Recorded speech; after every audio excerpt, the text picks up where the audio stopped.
sometimes, to catch a killer in a crowd, all it takes is one little click.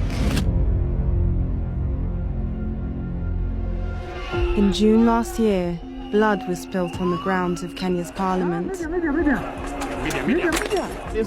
The month before, the government, led by its president, William Ruto, proposed its annual budget, the 2024 finance bill. If we are a serious state, we must be able to enhance our taxes. By raising taxes, it promised to address the country's growing debt problem. I vote yes. But many young Kenyans, nicknamed Gen Zs, didn't see it that way. Our members of parliament, the president, they are not listening to us at all. People just had enough of everything. That is where it all began. On June 25th, everything changed. More than 100,000 Kenyans hit the streets of Nairobi. Their aim? Occupy the parliament. They were going there as owners of the house. It's a people's assembly, belongs to the people. At first, security forces held them back with tear gas and truncheons. But as the day went on, tactics changed. Every single time we went to the streets, we even had our hands up saying, we are peaceful, we are peaceful. But they still gun people down.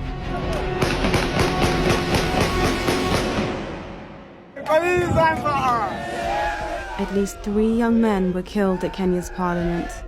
David Chege, Erickson Mutisia, and Eric Shieni. That evening, President Ruto gave his account of what had happened. Today, an otherwise legitimate expression of the fundamental rights and freedoms of assembly was infiltrated and hijacked by a group of organized criminals. Though he regretted the deaths, he thanked the security forces and placed the blame squarely with those he called organized criminals. Since then, no official investigation has been published, and no one held to account for the killings on June 25th. But BBC Africa Eye has been digging. We've mapped more than 5,000 photos and videos to reconstruct those killings. You could see he's clearly aiming, meaning he was aiming to kill as a message to them. Now, we can show you exactly what happened. We can pick out the killers in the crowd. We can reveal who they were working for. And we can offer an answer to one simple question. Was there any reason to spill blood on the grounds of Kenya's parliament?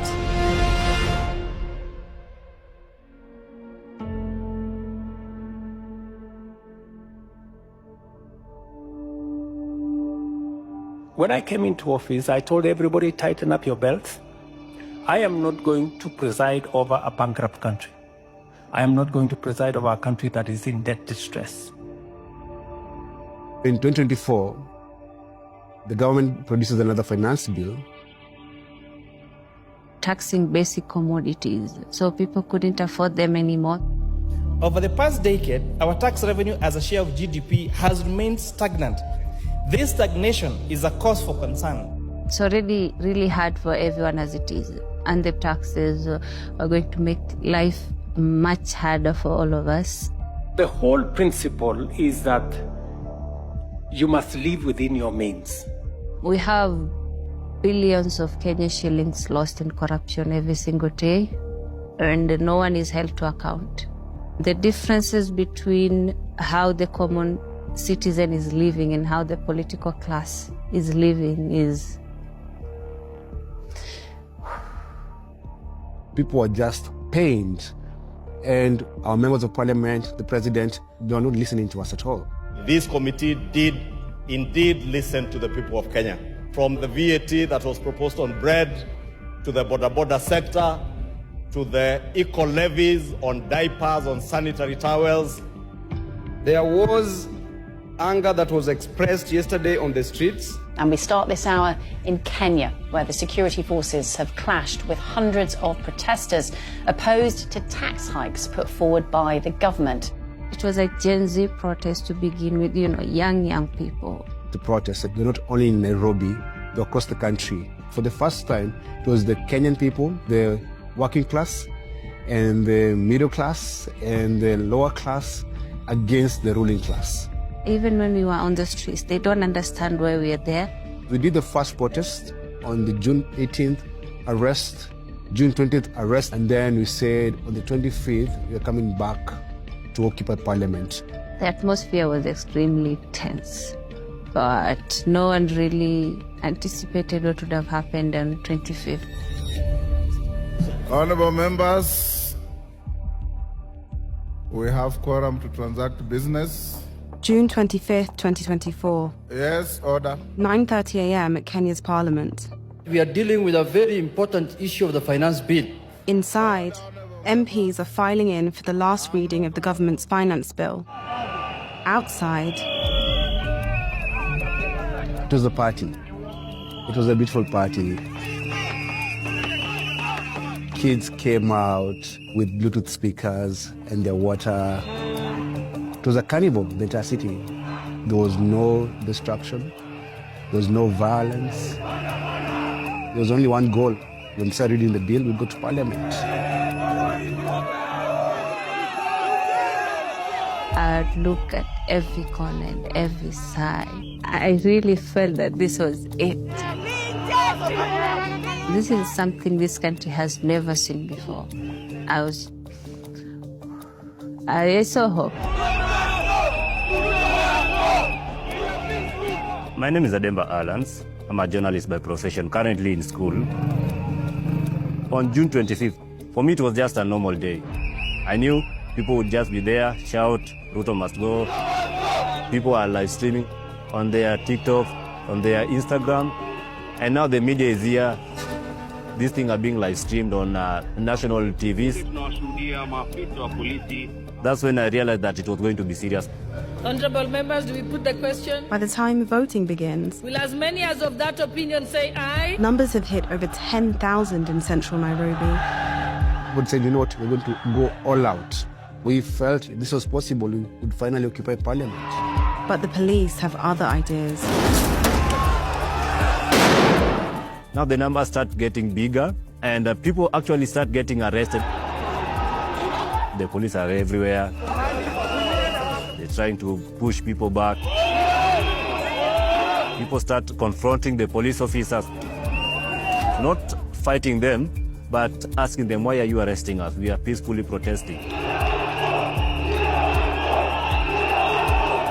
For 3 hours, more than 100,000 protesters pour in from the east, the north,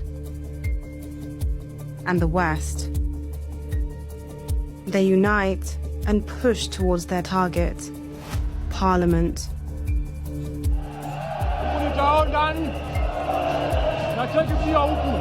are not scared at all. This is Kenya. We are one.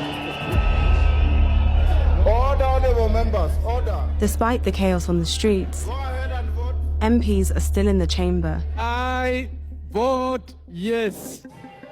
Ongili Babu Owino. I vote no. I was 100% supporting the demonstration. We were not happy in Parliament. There was a lot of lobbying by the executive, those members of Parliament who are in support of the finance bill. Earlier on, they were so happy that they were winning. Back at the protest, police are holding these 3 pinch points. Tear gas and rubber bullets hound the protesters. But they keep coming. People even climbing on top of those water cannons. People evading arrest. Now numbers are increasing. People had one sole goal: to enter the Parliament. By 2 p.m, police are mounting a last defense at the northeastern corner of Parliament. But they're surrounded.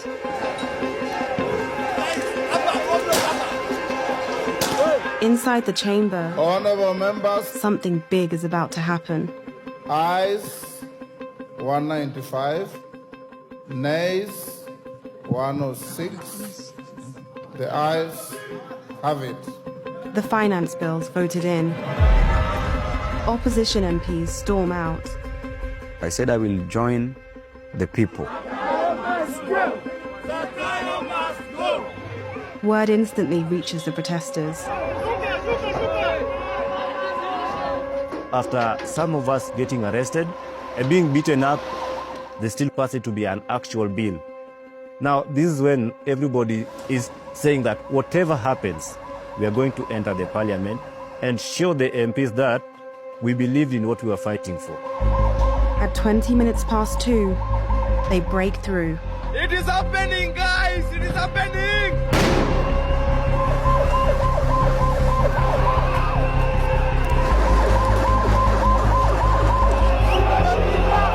They've reached Parliament. What do we manage to in Parliament? People are inside the Parliament. A lot happens at once in the next hour, so we're going to break it down minute by minute. We've analysed over 5,000 photos and videos shot on the ground that day. We've determined when each was shot, using camera metadata, live stream timings, and public clocks visible in the shots. And we've plotted where they were shot on a 3D reconstruction of the site, giving us a second-by-second, 360-degree view of what happened next. We left the protests at 20 minutes past 2, with police in full retreat. Some demonstrators pursue them down Parliament Road. Others overrun this area and destroy an abandoned police truck. The rest tear down the fences and set foot on the grounds. The incursion is short. They don't make it inside. Security forces return up Parliament Road to clear them out. But with them come the photojournalists. On the front line, one photographer took these. He didn't know it then, but he'd just captured the last 3 seconds of this man's life.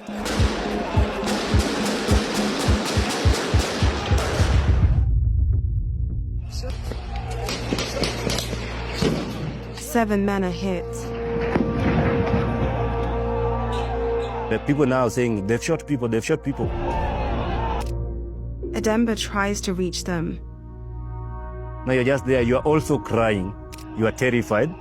Maybe I'm the next person who is going to get shot, but you have to help these people.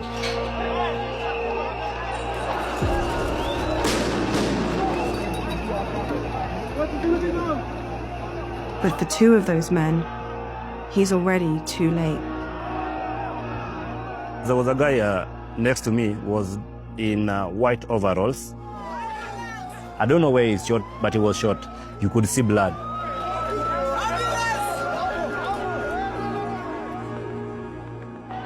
We saw this young man in the street a few moments ago. His name is Erickson Mutisia. He was wearing white overalls from his work as a butcher. He was 25 years old. I saw Erickson Mutisia a few minutes before he died. He died on the spot right next to me. What did he do wrong? Did he pose any threat? Why is he dead? The second casualty is the man in the purple hoodie. His name is David Chege, a 39-year-old software engineer who ran a Sunday school for children. He was kind, humble, soft-spoken. Impossible. I went to some of those funerals. I went to enough funerals to last me a lifetime. The kids who buried him were his Sunday school students.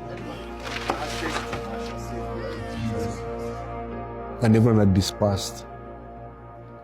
Found the mother standing alone at the grave. Mom, so sorry for your loss. What would you like to tell the country? Yeah, I have no words. I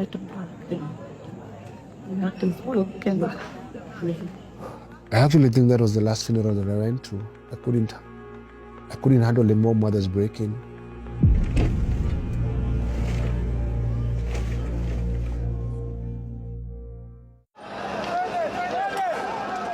To find David and Ericsson's shooter, we need to find the moment he pulled the trigger. Police advance up Parliament Road, then this happens.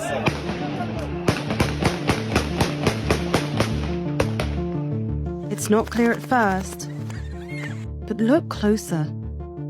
One officer kneels to a firing position, and then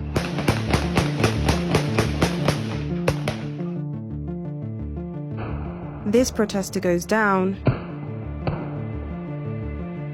as does a figure dressed in white, Ericsson.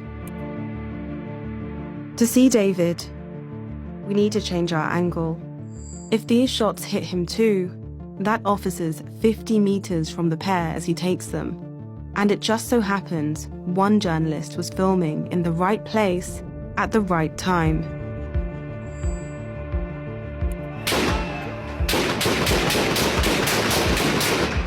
Same shots. The protester we saw fall in the first video, and David, now dead next to him. There's no doubt some of these shots hit David and Ericsson.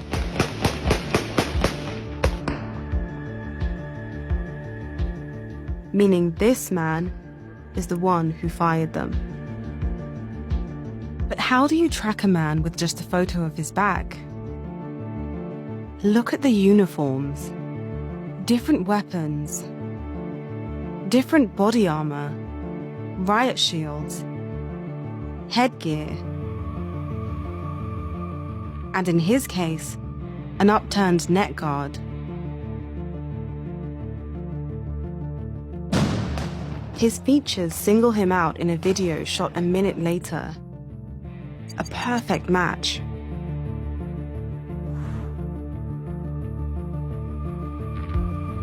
He keeps his back turned in this one too. All except for one little click. Before he opened fire, he made sure to hide his face. Why is his face being covered up? They decided that they have to shoot. Why? Why did you kill us? Why did you kill peaceful protesters? But our hunt for accountability doesn't end here. I just saw the video of moments before David Shege and Ericsson were shot dead. My heart really sank because you could hear the police officers saying, "Ua, ua."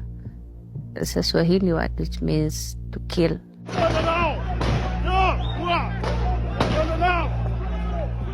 Why would a police officer who is mandated to protect us be that brutal and cruel for nothing? After months of digging, BBC Africa Eye can identify this police officer. His name is John Kaboi. Multiple sources told us he's a plainclothes officer based at the Central Nairobi police station. Even after the fatal shots, he could still be heard urging his colleagues forward to kill. This is the man who fired those shots into a crowd 50 meters from him. And this is the officer who urged him to do it. Both David and Ericsson were in that crowd. Neither of them were armed, and neither of them were organized criminals who'd hijacked the protest. This is what the state is, killing its brave, harmless youths, demanding for a better country. Ericsson's friends carry his body to the southern gate of Parliament.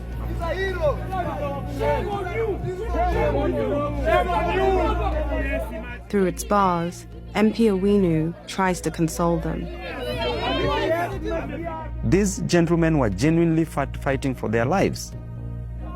I jumped across the gate to see if I could provide help, but this young man had lost his life.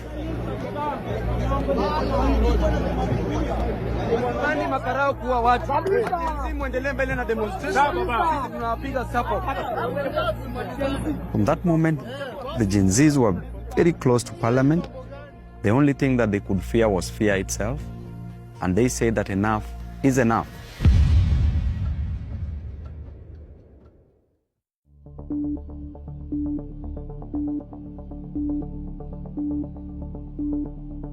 Rather than dissuade the demonstrators, the killings have galvanized them. They try for Parliament again, but this time they do it differently. People came in numbers. Like, a whole stadium is there. Most of them are just, they fear for their lives, but they want to get to the Parliament. One man at the front of the pack stands out. We saw him earlier, photographed seconds before David and Ericsson were shot dead. It's a clearer picture, but we still can't see who he is.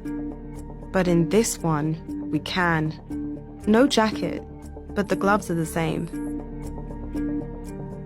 And the shorts match too.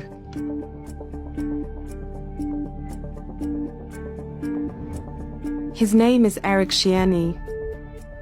On a normal day, he'd be studying at university. But today, he's on the front line.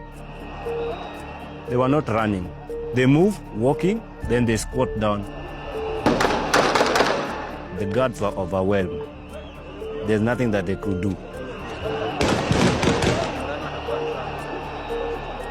Despite the warning shots, Eric stays with them as they make their final push.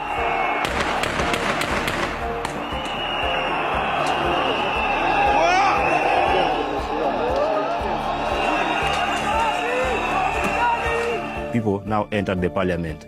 People were inside the Parliament.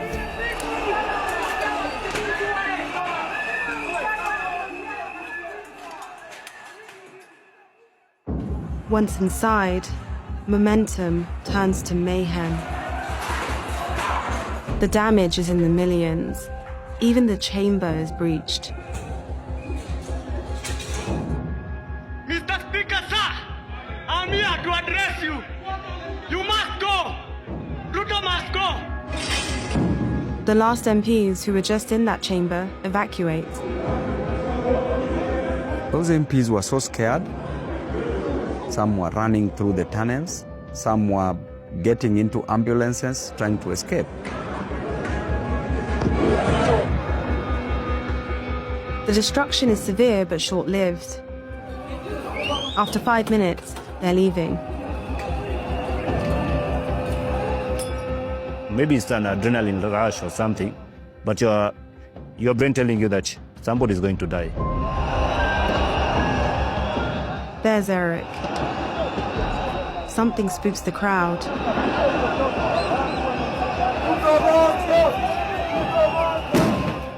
He's caught in the stampede.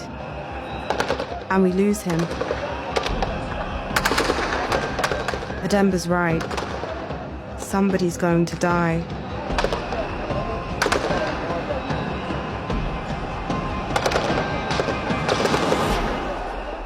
What just happened? Behind the smoke, 3 bodies remain. 2 of them are wounded. Ademba's there again, leading the evacuation. This person is heavily bleeding. There is no ambulance, so we carry him. They're shooting us. Why are you shooting us? Why are you killing us? I feared for my life that my parents could never see me again. But I also feared to let other people die when I could help. But the third casualty is beyond Ademba's help.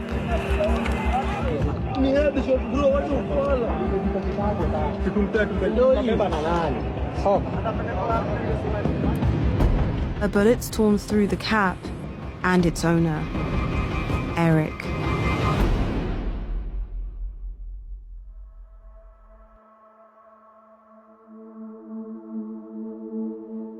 Eric Kenyan Gen. Good day. Good day. Perfect day. He was a 27-year-old student of the University of Nairobi. He studied finance. I hope that his death is not in vain. And as long as we live, we shall fight for justice for him and the others who died in streets. Baby, fani sina, leo sina kitu, kesho ntafanikiwa. Only you, baby, my only one.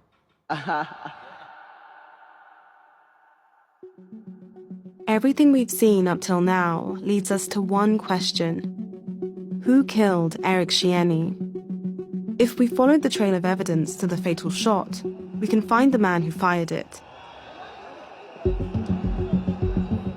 It starts with the protesters leaving Parliament. My name is Faith Odhiambo, and I'm the president of the Law Society of Kenya. The video is very clear. It shows that the protesters were walking out of Parliament, and when the shooting starts, they were all running out. As a reminder, Eric's here, in his yellow gloves.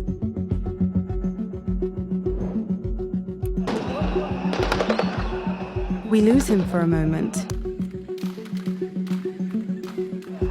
but pick him back up as he reaches the exit. A last flash of his yellow gloves, and then Eric goes down. Now we've got the gunshot, we can get the shooter.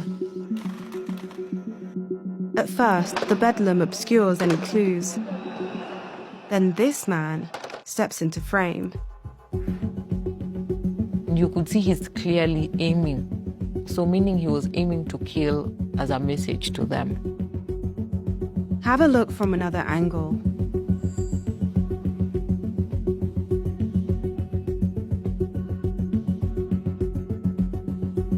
He's just 25 meters from Eric. And there's no question where his rifle's pointing. The aim was to kill those protesters. Eric was just the unfortunate one.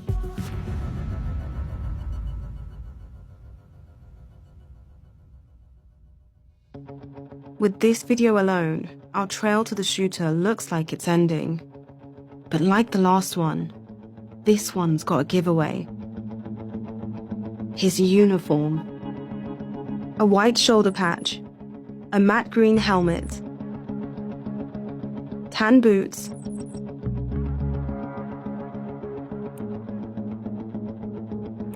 and a solid stock rifle. Perhaps that's enough.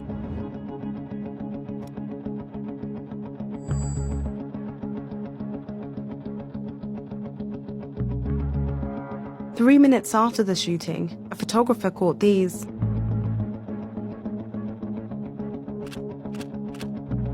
At first, the uniforms all seem the same, but there's actually subtle differences. Wrong headgear, no shoulder patch, different rifle stock. But what about him? Same helmet, same boots, and a solid stock rifle. And the shoulder patch? Were he the shooter, it'd be on his other shoulder, which he shows in this video shot seconds later.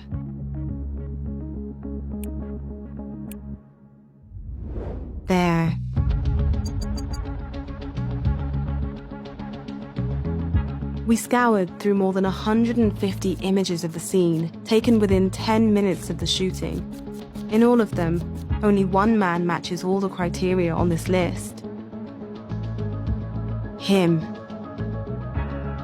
Eric deserved a fair hearing. We don't know if he damaged Parliament or not. He wasn't aggressive. He was leaving the premises. They could have had him arrested, but the fact that you shoot his head, it was clearly an intention to kill. You have become the judge, the jury, and the sentence executioner for Eric.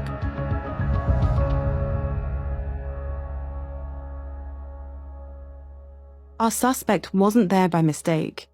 He was working for someone. So the last question is, who? The answer lies in these. Taken 7 minutes after the killing. The squad's moved, but our suspect's still with them. There he is, and there's his badge. But is it white? Boost the natural color. Black, red, and green too. Only one part of Kenya's security forces officially wears this when deployed domestically. The army. We consulted several senior officers in Kenya's defense forces, the KDF. All confirmed this man's uniform is that of the Kenyan army, a force well regarded by the public, not known for turning its guns on civilians. No single piece of evidence pinpoints Eric's killer, but connected, the trail of images we followed lay out a grim case. This man's features match those of the shooter. His uniform shows he's a soldier, and he was aiming at Eric as gunshots rang out. All our evidence points to one conclusion. This soldier killed Eric Shieni as he was running away. That is unlawful. It is unnecessary use of force. Eric deserved a fair hearing. He did not deserve the death penalty.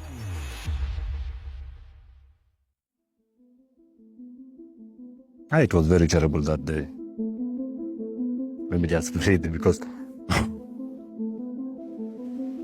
there was actual psychological effect on me following the demonstration, because seeing what I saw in front of the parliament, the blood all over the ground, I wouldn't wish for anybody to go through that, any family to witness their son being buried.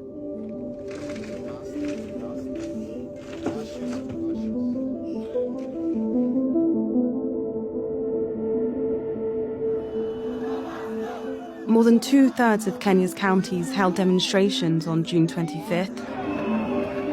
There was turmoil in some.